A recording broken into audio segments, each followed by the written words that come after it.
और वहीं आपको बता दें कि पहाड़ों पर बर्फबारी की वजह से उत्तर भारत में दिल्ली एनसीआर में शीतलहर और कोहरे का प्रकोप जारी है। इस दौरान फ्लाइट्स और ट्रेनें देरी से चल रही हैं। मौसम विभाग ने हरियाणा के 8 जिलों में धुंध का येलो अलर्ट जारी किया है।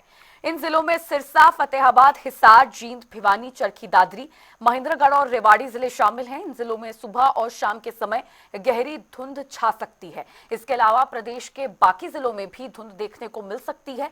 उत्तर पश्चिम हवाएं चलने से मौसम खुश्क रहेगा और इस दौरान कहीं कहीं धूप खिलने से तापमान सामान्य बना रहेगा। कुछ जगह पर शीतलहर के कारण तापमान सामान्य से नीचे गिर सकता है और वहीं 21 और 22 जनवरी से मौसम बदलने का अनुमान जताया गया है।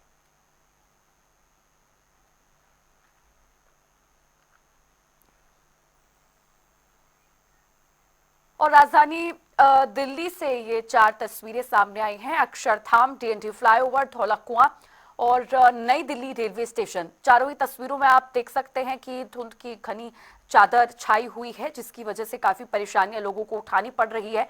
और ये धुंध ज्यादातर इस समय रहती है जब सुबह सुबह का समय होता है और देर रात का समय होता है। उस वक्त धुंध सबसे ज्यादा छाई रहती है और जो लोग सुबह सुबह उठकर अपने कामों की तरफ बढ़ते हैं, जो काम करने जाते हैं, खास तौर पर उनके लिए काफी समस्या है, क्योंकि विजिबिलिटी लेवल फॉग यानी कि धुंध की वजह से बहुत कम होता है, जिसके चलते काफी दुर्घटनाएं भी पेश लगातार आ रही हैं।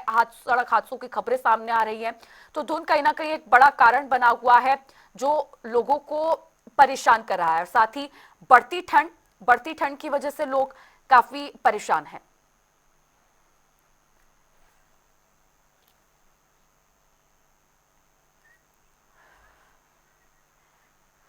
और सरबजीत बाबा हमारे संवाददाता यमुनानगर से हमारे साथ लाइव जुड़ गए हैं मौसम को लेकर अपडेट साझा करने के लिए। सरबजीत, यमुनानगर में किस तरह से मौसम बना हुआ है?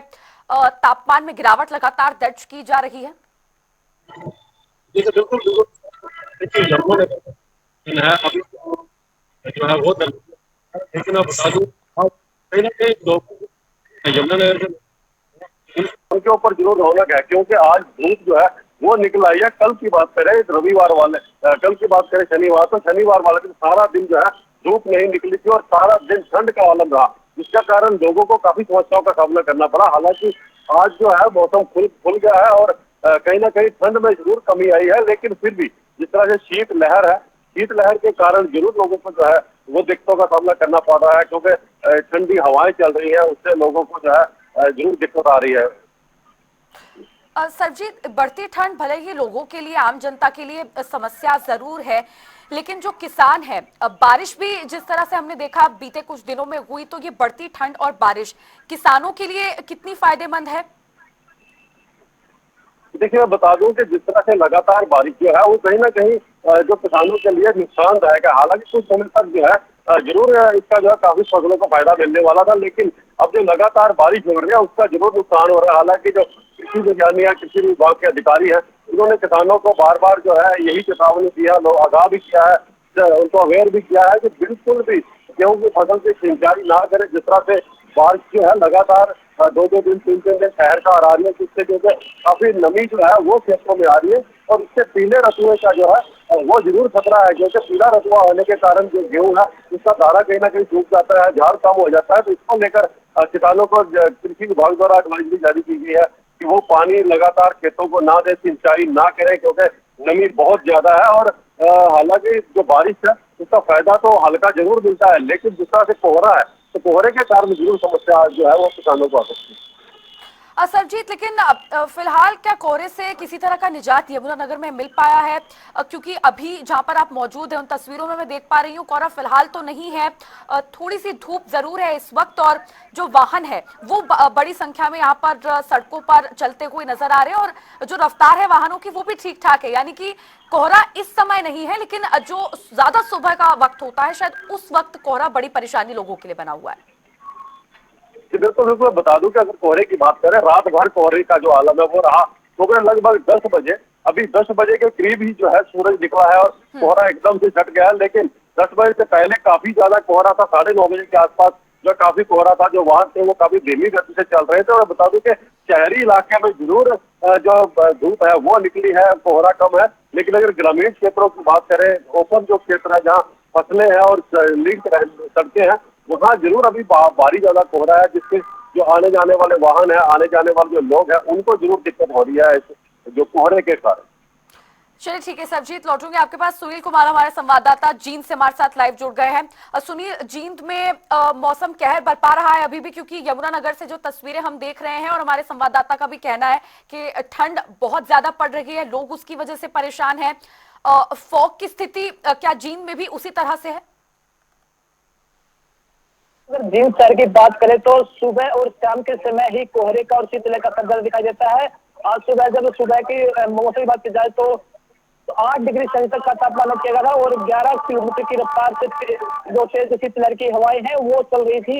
लेकिन जिस तरीके से दिन चढ़ता जाए उस तरीके से कोहरा है वो साफ होता नजर आएगा। और जो अब की बात की जाए तो सुबह के तकरीबन 10 बज चुके हैं और ऐसे में जो कोहरा है उसका असर जीरो हो चुका है, खासकर शहरी इलाके की बात की जाए तो। लेकिन सुबह की बात की जाए तो सुबह जब आमजन घरों से बाहर निकलते हैं तो उनका सामना एक कोहरे के साथ शीतलहर से भी होता है और इसमें कहीं ना कहीं जो छोटे बच्चे और बूढ़े लोग होते हैं वो इसकी ज्यादा चपेट में आते हैं और आमजन से बचने के लिए अलाव का सहारा लेते हुए नजर आए थे। लेकिन दूसरी तरफ अगर प्रशासन की बात की जाए तो प्रशासन ने आमजन के लिए गाइडलाइन जारी की गई है कि आप इसे कड़े कोहरे और शीतलहर के तहत कहीं ना कहीं जो ड्राइविंग है उसका अवॉइड करें, क्योंकि जो कोहरा है ज्यादा बढ़ने से जो हादसे में कारण ज्यादा बढ़ जाते हैं और ऐसे में कहीं ना कहीं जो विजिबिलिटी है वो कम हो जाती है, जिसके कारण हादसे उसके कारण ज्यादा बढ़ते हैं। दूसरी तरफ अगर प्रशासन की बात की जाए तो स्वास्थ्य विभाग ने आमजन के लिए भी गाइडलाइन जारी की गई है कि आप कोहरे के तहत जो छोटे बच्चे और बूढ़े लोग होते हैं उनको घरों के अंदर ही रखने का काम करें। जो कोहरा है उसका असर ज्यादातर छोटे बच्चे और बूढ़ों पर दिखाई देता है, उसमें ही वो ज्यादा प्रभावित होते हैं। अगर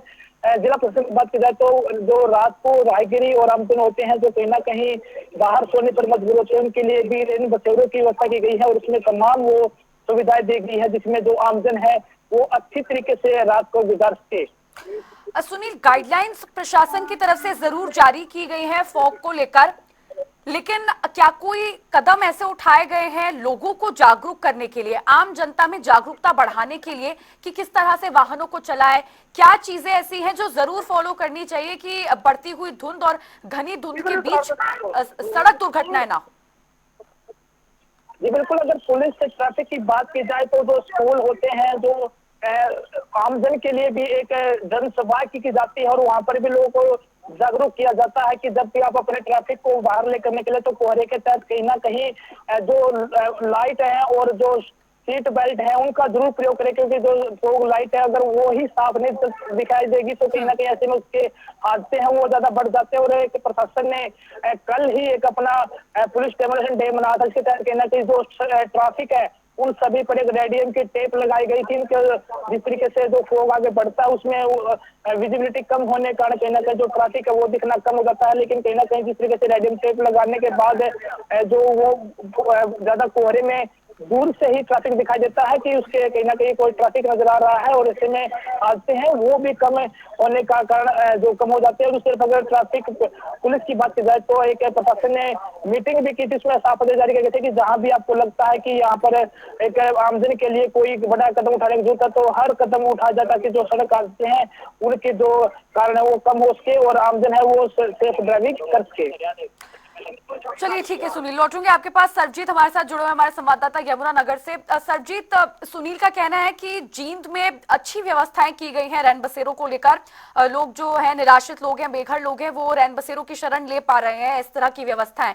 यमुनानगर में रैन बसेरों को लेकर क्या जानकारी है?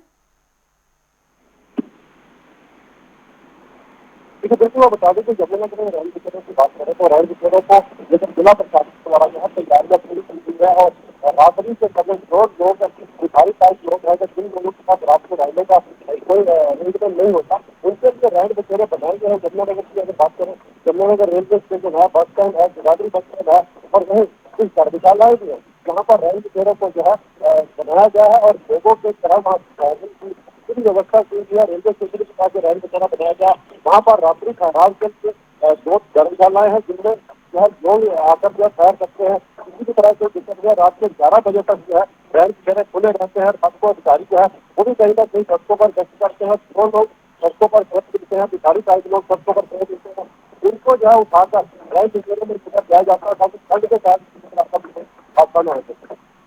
बिल्कुल। बिल्कुल। अब सुनील, स्कूली बच्चों के लिए क्या कोई टाइम टेबल शेड्यूल में बदलाव किया गया है? क्योंकि सुबह के समय सर्दी सबसे ज्यादा होती है, तो ठंड के चलते अक्सर डर बना रहता है कि बच्चे बीमारी की चपेट में ना आ जाए।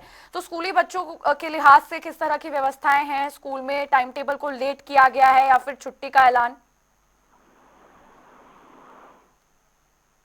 की बात करें तो जिस तरीके से हरियाणा सरकार ने जिला उपायुक्त को आदेश जारी किए गए थे कि अगर आपको लगता है कि ज्यादा ठंड है, कोहरा है, तो आप कहीं ना कहीं सरकारी स्कूलों की छुट्टी को बढ़ा सकते हैं। लेकिन जिन शहर की बात की जाए तो अभी ऐसे कोई आदेश जिला उपायुक्त की तरफ से कोई जारी नहीं किए गए कि जिसमें सरकारी छुट्टियों का ऐलान किया जा सके। लेकिन प्रशासन ने जो प्राइवेट स्कूल है और जो सरकारी स्कूल है उनको साफ जारी आदेश जारी किए गए कि जो उनकी जो स्कूल बसें होती है वो अच्छी तरीके से काम करने वाली हो, उन पर रेडियम टेप लगी हो, जिस तरीके से और ज्यादा पड़ता हो तो उसमें कहीं ना कहीं जो ट्रैफिक है वो दूर से नजर आ सके। और ऐसे में कहीं ना कहीं जो स्कूल का टाइम की बात की जाए तो सुबह 9 बजे से शाम के 3:30 बजे का सुबह टाइम अनाउंस किया गया है कि इसमें तो बच्चे हैं वो अपने स्कूल में जा सकते हैं। और दूसरी तरफ अगर स्कूलों की बात की जाए तो स्कूलों के प्रशासन को भी आदेश जारी किए गए हैं कि आप घने कहरे कोहरे के तक कहीं ना कहीं जो अपने ट्रैफिक है उनको सुचारू रूप से ठीक रखे, ताकि जो हादसे हैं वो वो बढ़ने में कम हो सके। और ऐसे में कहीं ना कहीं जो आमजन है उनसे भी